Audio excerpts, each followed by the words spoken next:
Hello everyone, my name is Gaurav. Welcome to the WsCubeTech। WsCubeTech में आप सभी का स्वागत है। जैसे कि आप सभी को पता है, AutoCAD की सीरीज चल रही है। इस AutoCAD की सीरीज के अंदर हम 3D AutoCAD टूल्स के बारे में डिस्कस कर रहे हैं और आज हम यहाँ पे डायनामिक यूसेज के बारे में डिस्कस करने वाले हैं कि डायनामिक यूसेज क्या होता है, ये आपको कहाँ देखने को मिलता है और इसका यूज कहाँ है, मेन पर्पस कहाँ है, उस सभी के बारे में वन बाय वन देखने वाले हैं। देखिए, बेसिकली मैं बात करना चाहूँ यहाँ पर जो यूसीएस सिस्टम होता है, आपका यूजर कोऑर्डिनेट सिस्टम होता है, वो आपके पास दो तरीके का होता है। एक तो होता है यूजर कोऑर्डिनेट सिस्टम, दूसरा होता है वर्ल्ड कोऑर्डिनेट सिस्टम।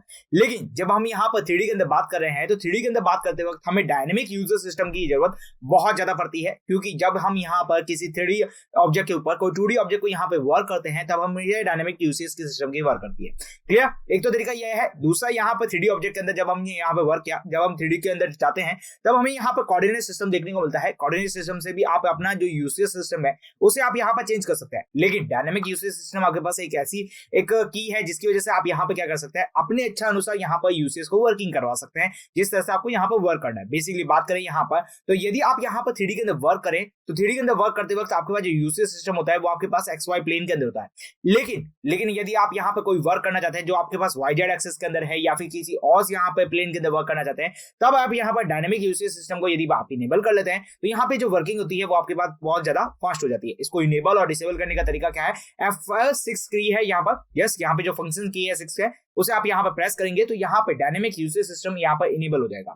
चलते हैं AutoCAD के अंदर। AutoCAD के तो समझते हैं कि ये डायनेमिक यूसेज सिस्टम कहाँ देखने को मिलता है और किस तरह से वर्क होता है। तो देखिए, बेसिकली बात करना चाहूँ यहाँ पर, तो डायनेमिक यूसेज सिस्टम आपके जो AutoCAD है, यहाँ पर जो AutoCAD के अंदर जो स्टेटस बार है वहां पर आपको ये देखने को मिलता है। देखिए, बेसिकली अंदर यहाँ पर ये किस तरह से वर्क करता है और इसको किस तरह से यूज किया जा सकता है उसके अंदर बताना चाहूंगा यहाँ पर। तो उसके लिए मैं एक छोटा सा एग्जांपल ले रहा हूँ। यहाँ पे क्या कर रहा हूँ, छोटा सा बॉक्स बना रहा हूँ। जैसे कि यहाँ पे मैंने एक बॉक्स बना लिया है, इस बॉक्स को यहाँ पर थोड़ा सा क्रिएट कर लेते हैं। यस, यहाँ पे मैंने बॉक्स बना लिया। अब ये इस बॉक्स के ऊपर मुझे यहाँ पर सर्कल को ड्रॉ करना है। बेसिकली बात करें सर्कल को ड्रॉ करना है तो मैं क्या करूंगा, सिंपल सा सर्कल कमांड को इनेबल करूंगा। सर्कल कमांड को इनेबल करते हुए यहाँ पर मैं इसी सर्कल को ड्रॉ करूंगा। तो देखिए, मैंने यहाँ पर इसको बेस पॉइंट लिया और बेस पॉइंट के अलॉन्ग मैंने यहाँ पे सर्कल ड्रॉ कर लिया। क्लियर? एक तो तरीका ये हो गया। दूसरा, यहाँ पर बात करें, यहाँ पर एक और बेस पॉइंट ले लेते हैं। जैसे कि मैंने यहाँ पे एक और बेस पॉइंट ले लिया और यहाँ पे भी मैंने एक सर्कल ड्रॉ कर लिया। एक तरीका ये हो गया। तीसरा तरीका यहाँ पे बात करें यहाँ पर, तो देखिए यहाँ पर मैं यदि रैंडमली यहाँ पे सर्कल को ड्रॉ करता हूँ तो मैंने यहाँ पे देखिए सर्कल को ड्रॉ करना स्टार्ट किया, कहीं से भी मैं ड्रॉ कर लूंगा और यहाँ पे इसको ड्रॉ कर लूंगा। ओके, अब जरा देखिए यहाँ पर ये जो दोनों सर्कल्स है, ये तीनों सर्कल्स है, इसको यहाँ पर जरा देखते हैं। यहाँ पर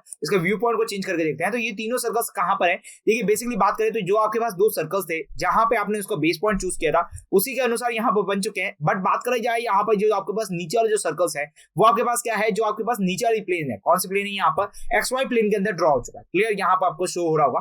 क्लियर? ओके। लेकिन यदि आप यहाँ पर चाहते हैं कि आपका यहाँ जो ये आपके जो सर्कल्स बनाए हैं, ये जो सर्कल्स है आपका, बेसिकली आपके पास ये जो प्लेन्स है, आपके पास ये जो प्लेन है, यहाँ वाली जो प्लेन है, आप इस प्लेन में बनाए या फिर बात करूं चाहे इस वाली प्लेन में बनाए या फिर आप इसे टॉप प्लेन में बनाए या फिर बॉटम प्लेन के अंदर बनाए। बेसिकली बात करें तो यहाँ पर आपके पास बहुत सारी प्लेन्स है, लेफ्ट प्लेन, राइट प्लेन, यहाँ पर बात करें टॉप प्लेन, बॉटम प्लेन। इसके अंदर यदि आपको कोई सर्कल्स बनाना है या फिर बात करें यहाँ पे कोई भी 2D ऑब्जेक्ट्स बनाना है तब आप यहाँ पे किस तरह से बना सकते हैं। तो बेसिकली यहाँ पर अभी आप यहाँ पर सर्कल्स बनाते हैं या फिर कोई भी ऑब्जेक्ट बनाते हैं, जैसे कि यहाँ पे मैंने रेक्टेंगल लिया, रेक्टेंगल लेके मैंने यहाँ पे इसके टॉप वाले यहाँ पर इसके ऊपर बनाना है। तो यहाँ पे मैं बेसिकली आप देख पा रहे हैं यहाँ पर मैं टॉप के अंदर नहीं बना पा रहा हूँ, सारे जो ऑब्जेक्ट्स बना पा रहा हूँ वो सारे कहाँ है, XY प्लेन के अंदर है। लेकिन यदि मुझे इसके अंदर बनाना है तो एक तो तरीका है कि आपके पास जो यूसेज सिस्टम्स है आप उसे यहाँ पर बार बार चेंज करें और उसके थ्रू यहाँ पर बनाए। दूसरा, यहाँ पर क्या है, डायनेमिक यूसेज सिस्टम आपके पास एक ऐसी की है जिसकी वजह से आप यहाँ पे क्या कर सकते हैं, अपने यूसेज सिस्टम को यहाँ पर अपने अकॉर्डिंग यहाँ पर चेंज कर सकते हैं या फिर बात करें जो अपना जो ऑब्जेक्ट्स है उसे आप यहाँ पर कहीं पे भी ड्रॉ कर सकते हैं।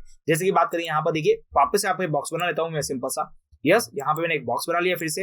अब मैं चाहता हूँ यहाँ पर मुझे एक सर्कल्स ड्रॉ करना है या फिर बेसिकली बात करें यहाँ पर रेक्टेंगल ड्रॉ करना है किसी भी प्लेन के अंदर, तो आप यहाँ पर ड्रॉ कर सकते हैं। तो उसके लिए मुझे क्या करना पड़ेगा, डायनेमिक यूसेज सिस्टम को इनेबल करना पड़ेगा। तो इसका जो शॉर्टकट की है वो यहाँ पर क्या है, F6 है। या फिर मैं बात करना चाहूँ यहाँ पर, तो यहाँ पर देखिए आपके पास जो स्टेटस बार है, स्टेटस बार के अंदर जब से मैंने स्टेटस बार का स्टडी करवाई थी या मैंने डिस्कस किया था तब मैंने आपको बोला था कि ये जो डायनेमिक यूसेज सिस्टम है, जस्ट यहाँ पे डायनेमिक यूसेज सिस्टम दिख रहा है, ये मैंने आपको बोला था जब हम 3D के अंदर डिस्कस करेंगे तब हम इसको यहाँ पर फिर से डिस्कस करने वाले हैं। तो डायनेमिक यूसेज सिस्टम को जैसे ही मैंने यहाँ पे इनेबल किया, इनेबल करते ही आपके पास क्या होगा, डायनेमिक यूसेज सिस्टम इनेबल हो चुका है। फिर आप यहाँ पर कोई भी ऑब्जेक्ट को किसी भी यहाँ पर प्लेन के अंदर बना सकते हैं या फिर सर्फेस के बना सकते हैं। इससे क्या होगा कि आपके पास जो भी ऑब्जेक्ट होगा उसको यहाँ पर कहीं पे भी सेलेक्ट करें तो वो आपके पास ऑब्जेक्ट सेलेक्ट हो जाएगा। जैसे कि बात करूं यहाँ पर, अभी तो ऑब्जेक्ट पूरा सेलेक्ट हो चुका है, लेकिन यदि मुझे इस ऑब्जेक्ट के ऊपर सर्कल्स बनाना है तो मैं सर्कल को चूज करूंगा। उसके बाद आपके पास जो भी आपको प्लेन को चूज करना है, आप वो देखिए वही प्लेन आपके पास सेलेक्ट हो रही है और उसी प्लेन के अंदर आप यहाँ पर ऑब्जेक्ट बना रहे हैं। जैसे मुझे यहाँ पर टॉप के ऊपर यहाँ पर सर्कल बनाना है तो मैं टॉप के ऊपर सर्कल को सेलेक्ट करूंगा, यहाँ पे ऑब्जेक्ट को सेलेक्ट करूंगा, उसके बाद यहाँ पे जो भी सर्कल बनाना है बना देगा। लेकिन अभी देखिए यहाँ पर बात की जाए देखिए जरा इसको घूम करा के देखते हैं, तो आपके पास जो यहाँ पर सरफेस, यहाँ पे जो आपके पास सर्कल बन रहा है वो इसके कहाँ बन रहा है, टॉप प्लेन पे बन रहा है। अब मुझे यहाँ पे इसके साइड प्लेन के ऊपर यहाँ पे सर्कल बनाना है, तो सिंपल सा मैं सर्कल को चूज करूंगा, यहाँ पे मैं सेलेक्ट करूंगा और यहाँ पे जहां मुझे सर्कल बनाना है वहां मैं सर्कल बना सकता हूँ। आई होप सो यहाँ पे क्लियरली समझ में आ रहा होगा कि किस तरह से यहाँ पर आपने जो यहाँ पे यूसीएस सिस्टम्स है उसको यहाँ पे चेंजेस करते हुए यहाँ पर ऑब्जेक्ट को किस तरह से ड्रॉ किया जा सकता है। आई होप सो क्लियर हो चुका होगा। बेसिकली इसका यूसेज बताना चाहूंगा यहाँ पर। तो देखिए यहाँ पर मैं क्या कर रहा हूँ, सिंपल सा यहाँ पे क्या कर रहा हूँ, एक विंटेज बना लेते हैं यहाँ पर, ओके। और यहाँ पे देखिए मैं एक ऑब्जेक्ट बना लेता हूँ उससे अकॉर्डिंग, तो यहाँ पे मैंने एक ऑब्जेक्ट बना लिया, क्लियर। अब मैं चाहता हूँ यहाँ पर इसकी जो एक सरफेस है, एक सरफेस प्लेन के ऊपर मुझे यहाँ पर एक सर्कल को ड्रॉ करना है, या फिर बात करूँ यहाँ पर एक सिंपल सा सिलेंडर को ड्रॉ करना है। तो मैं क्या करूंगा, देखिए डायनामिक सिस्टम को यदि मैं डिसेबल कर देता हूँ और फिर मैं सर्कल को यहाँ पे ड्रॉ करता हूँ, तो यहाँ पे ड्रॉ करने पर देखिए मेरा जो सरफेस है, यहाँ पे जो आपके पास XY प्लेन है वहीं पे ही मेरा क्या हो रहा है, सर्कल का यहाँ पे ड्रॉ हो रहा है, क्लियर। लेकिन मुझे यहाँ पर चाहता हूँ कि मेरी जो ये यहाँ पे जो टिल सरफेस है या फिर यहाँ पे जो अलाइन सरफेस है, यहाँ पे मुझे यहाँ पर सर्कल ड्रॉ करना है, तो मैं डायनामिक यूसेज सिस्टम को इनेबल करूंगा। इनेबल करने के बाद यहाँ पे देखिए सिंपल सा सर्कल कमांड को चूज करूंगा, फिर यहाँ पे भी मेरे से पूछ जाएगा आप कौन सी सरफेस के ऊपर कोई भी ऑब्जेक्ट बनाना चाहते हैं, तो वो आप ऑब्जेक्ट बना सकते हैं। तो मैं यहाँ पे रेक्टेंगल बनाऊंगा इस सरफेस के ऊपर, तो मैंने यहाँ पे रेक्टेंगल बनाने के लिए चूज किया है। उसके बाद यहाँ पे जो रेक्टेंगल है मैंने इसको सिलेक्ट कर लिया है। सिलेक्ट करने के बाद यदि आप यहाँ पर इस रेक्टेंगल को एक्सट्रूड करना चाहते हैं तो आप यहाँ पे सिंपल सा एक्सट्रूड कर सकते हैं। उसके लिए आप एक्सट्रूड कमांड को सिलेक्ट कीजिए, आपका जो रेक्टेंगल है उसको यहाँ पर सिलेक्ट कीजिए और यहाँ पर एंटर प्रेस करके आप इतना जितना चाहे उसको एक्सट्रूड करना चाहे उतना एक्सट्रूड कर सकते हैं और इस तरह से आपके पास ऑब्जेक्ट तैयार हो जाएगा। आई होप सो यहाँ पे क्लियर समझ में आ रहा होगा किस तरह से यहाँ पे आपके पास जो सरफेस है उसके ऊपर किस तरह से आप यहाँ पर रेक्टेंगल या फिर आपको कोई भी चीज है उसे आप यहाँ पर बना पा रहे हैं, क्लियर। जैसे बात करूं यहाँ पर देखिए सिलेंडर ड्रॉ कर लेता हूँ। सिलेंडर ड्रॉ करने के बाद आपके पास इस सरफेस के ऊपर सिलेंडर बनाना है, सिलेंडर के ऊपर सरफेस बना लीजिए। उसके बाद आपके जितनी डायमीटर देनी है उतनी डायमीटर दीजिए, जितना आपको एक्सट्रूड करना है उतना एक्सट्रूड कर लीजिए, क्लियर। देखिए यहाँ पर बात करें तो ऑब्जेक्ट देखिए यहाँ पर, तो इस तरह से आपके पास ड्रॉ हो रहा है। लेकिन यदि आप यहाँ पर किसी ऑब्जेक्ट को यहाँ पर डायनामिक यूसेज सिस्टम को इनेबल नहीं करते हैं तो आपका जो ऑब्जेक्ट बनता है वो आपके पास केवल क्या बन रहा है, XY प्लेन के अंदर बनता है। लेकिन यदि आप यहाँ पे कहीं पे भी इस ऑब्जेक्ट को ड्रॉ करना चाहते हैं वो आप ड्रॉ कर सकते हैं। जैसे की बात करें यहाँ पर सिलेंडर लेते हैं, क्लियर। सिलेंडर लेके मैं यहाँ पे एक सिंपल सा सिलेंडर ड्रॉ कर लेता हूँ, यस। जैसे कि मैंने यहाँ पे सिलेंडर ड्रॉ कर लिया। अब मुझे यहाँ पर देखिए एक और सिलेंडर को ड्रॉ करना है जो कि आपके पास इस तरह की प्लेन के अंदर हो, यस। बात करूँ यहाँ पर ऊपर वाले प्लेन के अंदर हो या नीचे वाले प्लेन के अंदर हो, तो आप बेसिकली बना पा रहे हैं, क्लियर। यहाँ पे देख पा रहे हैं आपके पास जितना आपका उसका ऑब्जेक्ट लेना है उतना लीजिए और जितना आपको बनाना है उतना बना लीजिए। आप समझ चुके होंगे डायनामिक यूसेज सिस्टम किस तरह वर्क करता है और कहाँ पर बेसिकली इसका यूजेस किया जा सकता है, क्लियर। आपके पास कोई भी प्लेन सरफेस हो उसके ऊपर आप यहाँ पे कोई भी सीरीज बनाना चाहते हैं वो आप बना सकते हैं। जैसे मैं यहाँ पे पिरामिड बनाना चाहूंगा इस सरफेस के ऊपर, तो मैं सरफेस के ऊपर क्लिक करूंगा। अब जो भी आपके पास ऑब्जेक्ट लेना है उसको सिलेक्ट कर लीजिए, जितना आपको पिरामिड लेना है उतना ले लीजिए। इस तरह से आपका जो ऑब्जेक्ट है वो यहाँ पर आपके पास क्या हो जाएगा, रेडी हो जाएगा।